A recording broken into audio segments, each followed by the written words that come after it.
Bunda-Bunda PAUD dimanapun kalian berada, perkenalkan nama saya Agustina Farina dengan NPM 23105027. Asal saya dari Liangdalo, Kecamatan Lambaleda Utara.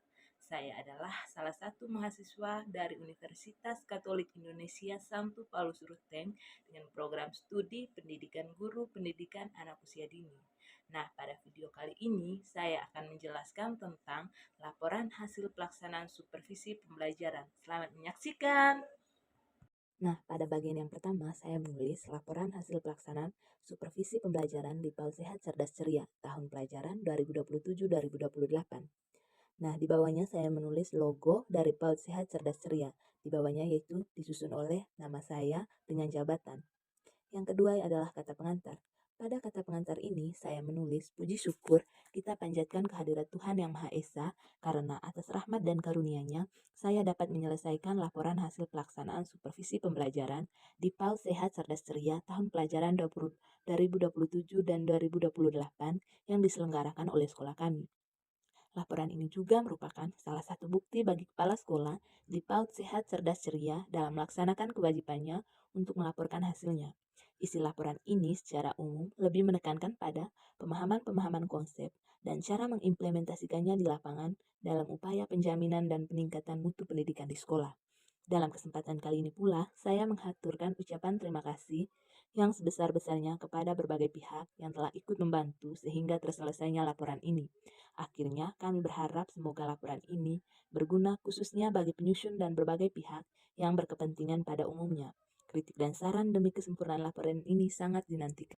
Nah, yang ketiga adalah daftar isi. Pada daftar isi ini mencakup yang pertama itu bab 1 pendahuluan, di mana dalam pendahuluan ini mencakup yang pertama itu latar belakang, landasan hukum, dan tujuan.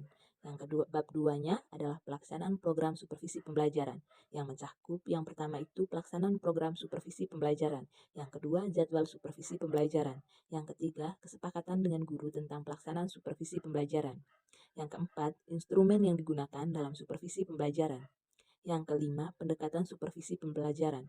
Yang keenam, teknik supervisi pembelajaran. Yang ketujuh, pelaksanaan supervisi pembelajaran di PAUD Sehat Cerdas Ceria. Yang berikutnya adalah bab 3, hasil dan laporan serta tindak lanjut hasil supervisi pembelajaran di PAUD Sehat Cerdas Ceria. Nah, di sini di bab 3 ini mencakup yang pertama itu evaluasi hasil supervisi akademik. Yang kedua, laporan dan tindak lanjut hasil supervisi pembelajaran. Nah, yang ke bab keempat yaitu kesimpulan. Dalam kesimpulan ini terdapat lampiran-lampiran. Yang pertama itu instrumen supervisi yang sesuai dengan standar proses pembelajaran. Nah, di sini yang pertama itu pendahuluan. Latar belakangnya, supervisi merupakan fungsi manajemen yang penting dalam penyelenggaraan pendidikan anak usia dini untuk memastikan kualitas layanan pendidikan dan perkembangan optimal anak. Dalam konteks PAUD, supervisi menjadi instrumen untuk menjaga standar pendidikan kesejahteraan anak dan profesionalisme pendidikan. Pelaksanaan supervisi PAUD menciptakan lingkungan belajar yang aman dan stimulatif, serta memenuhi kebutuhan perkembangan anak secara holistik. Supervisi juga berfungsi sebagai mekanisme untuk memantau kualitas interaksi pendidik dengan anak, penggunaan metode, pembela yang tepat, dan pemenuhan aspek kesehatan dan kesehatan anak. Melalui supervisi, lembaga PAUD dapat melakukan evaluasi terhadap efektivitas program pembelajaran, mengidentifikasi kebutuhan pengembangan kompetensi pendidik, dan memastikan bahwa setiap anak mendapatkan stimulasi yang sesuai dengan tahap perkembangannya.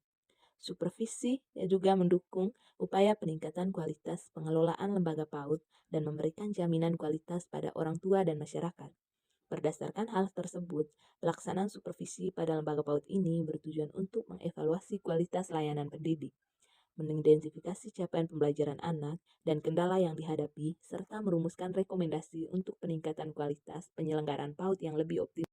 Yang kedua adalah landasan hukum, yang mencakup yang pertama, Undang-Undang Nomor 20 Tahun 2023 tentang Sistem Pendidikan Nasional. Yang kedua, Undang-Undang Nomor 14 Tahun 2005 tentang Guru dan Dosen. Yang ketiga, Peraturan Pemerintah Nomor 19 Tahun 2005 JOPP Nomor 32 Tahun 2013 tentang Standar Nasional Pendidikan. Yang keempat, Peraturan Pemerintah Nomor 17 Tahun 2010 tentang Pengelolaan dan Penyelenggaraan Pendidikan. Yang kelima, Peraturan Menteri Pendidikan Nasional 12 Tahun 2007 tentang Standar Pengawas Sekolah atau Madrasah. Yang keenam, Peraturan Menteri Pendidikan dan Kebudayaan Nomor 143 Tahun 2014 tentang petunjuk teknis jabatan fundamental, pengawas, dan angka kredit. Yang ketujuh, Peraturan Menteri Pendidikan dan Kebudayaan Nomor 15 Tahun 2018 tentang pemenuhan beban kerja guru, kepala sekolah, dan pengawas sekolah.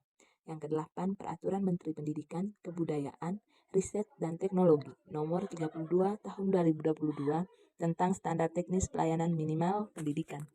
Yang ketiga adalah tujuan. Yang pertama itu meningkatkan kualitas proses pembelajaran yang sesuai dengan prinsip perkembangan anak usia dini. Yang kedua itu membina dan mengembangkan kompetensi profesional pendidik di PAUD. Yang ketiga, memastikan pelaksanaan pembelajaran memenuhi standar nasional PAUD. Yang keempat, mengoptimalkan stimulasi perkembangan holistik anak dalam 6 aspek perkembangan. Yang kelima, meningkatkan efektivitas pengelolaan lembaga dan administrasi pembelajaran.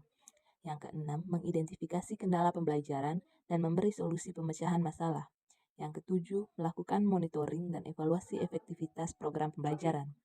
Yang kedelapan, menjamin akuntabilitas dan transparansi penyelenggaraan PAUD kepada stakeholder. Nah, bab 2 yaitu pelaksanaan program supervisi pembelajaran. Yang pertama itu pelaksanaan program supervisi pembelajaran. Setiap orang guru di sekolah kami. Adapun supervisi ini dilaksanakan dengan menitik beratkan pada proses pembelajaran. Yang kedua, jadwal supervisi pembelajaran. Jadwal supervisi pembelajaran di PAUD Sehat Cerdas Ceria dilaksanakan 4 kali dalam setahun dengan fokus pada jam optimal pembelajaran anak usia dini. Supervisi dilakukan pada September minggu ketiga pukul 9 sampai 11 WITA dengan fokus adaptasi dan pengenalan rutinitas untuk kedua kelompok usia. Supervisi 2 pada Oktober minggu kedua pukul 9 sampai 11 WITA mengamati implementasi pembelajaran tematik dan penggunaan media pembelajaran.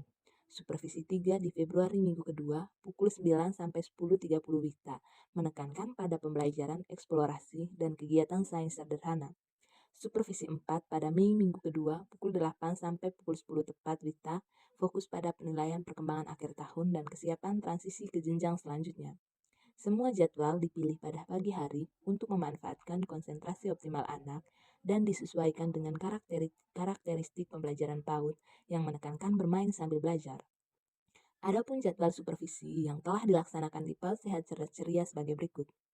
Pelaksanaan supervisi pembelajaran yang dilaksanakan pada hari Selasa, 6 Mei 2025 kepada salah satu guru di PAUD Sehat Cerdas Ceria, yaitu Ibu Anastasia Jerina. Pelaksanaan bertepatan di ruang kelas kelompok B, supervisi dimulai pada pukul 8 WITA dan berakhir pada pukul 10 WITA.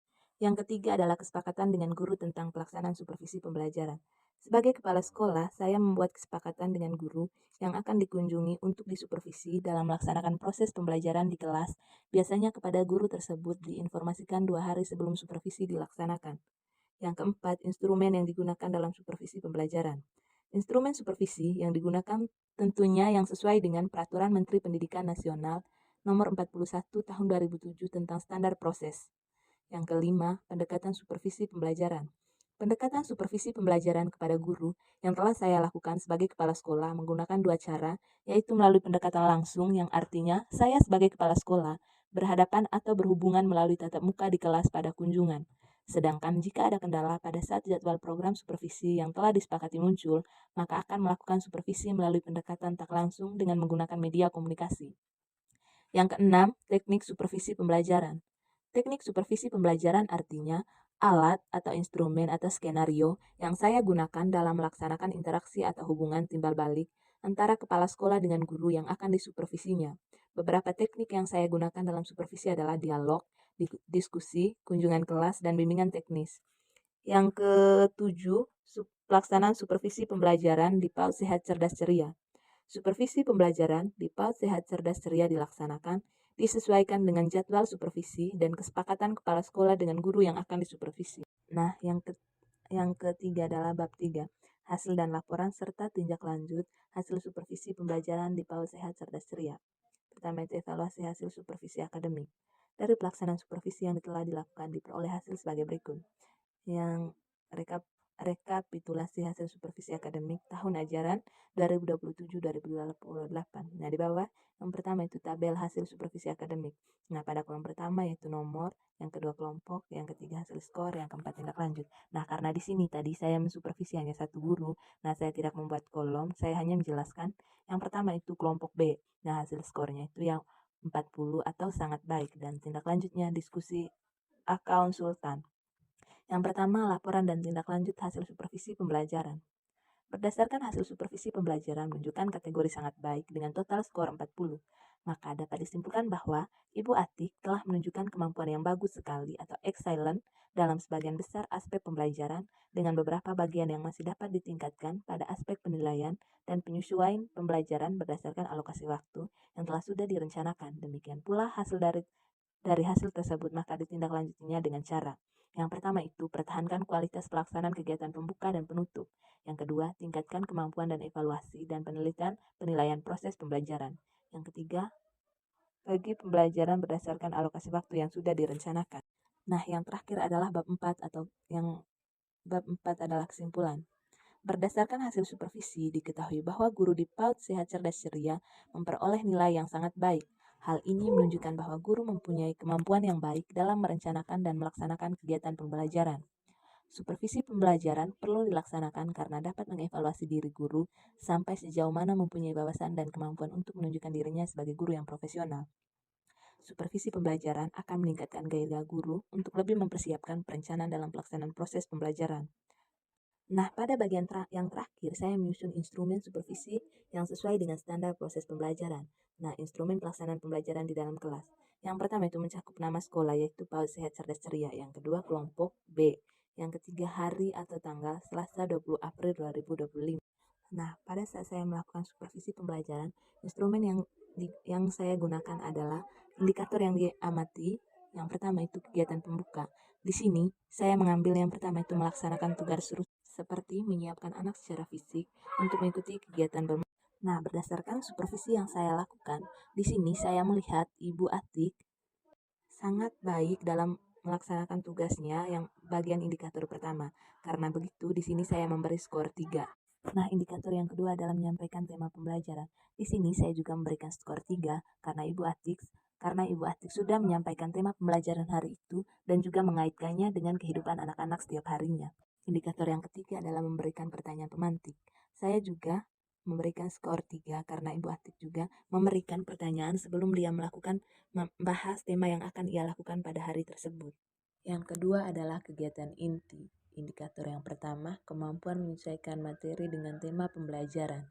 Di sini saya memberikan skor 3 karena Ibu Atik telah menyesuaikan materi dengan tema pembelajaran. Dan Ibu Atik juga sudah memberikan permainan-permainan yang sesuai dengan tema pembelajaran pada hari itu. Yang kedua adalah kemampuan mengelola kelas dan menciptakan suasana yang menarik. Di sini juga saya memberikan skor 3 karena Ibu Atik di dalam kelas Ibu Atik memberikan ice breaking di tengah-tengah pembelajaran di mana agar anak-anak merasa masih semangat untuk mengikuti pembelajaran pada hari tersebut. Yang ketiga itu kemampuan dalam berinteraksi dengan anak. Di sini saya memberikan skor 2 cukup karena Ibu Atik sangat cukup sekali berinteraksi dengan anak-anak dengan baik. Yang keempat itu guru menggunakan bahasa Indonesia yang baik dan benar saat menjelaskan materi. Di sini juga saya memberikan skor 3 karena saat pembelajaran Ibu Atik sudah menggunakan bahasa Indonesia yang baik dan benar dalam menjelaskan materi. Yang ketiga itu kegiatan penutup. Yang pertama pada indikator yang pertama yaitu bertanya dan mendiskusikan kegiatan yang telah dilaksanakan. Di sini juga saya memberikan skor 3 karena sebelum pembelajaran pada hari itu ditutup, Ibu Atik juga bertanya dan mendiskusikan kegiatan yang telah mereka lakukan pada hari tersebut dengan anak-anak. Dia juga menanyakan perasaan anak-anak saat mengikuti pelajaran. Yang kedua itu kemampuan mengakhiri kegiatan belajar seperti doa penutup. Di sini juga saya memberikan skor 3 karena pada saat mau pulang Ibu Atik menyuruh anak-anak untuk melakukan doa penutup dan anak-anak mengikutinya dengan baik.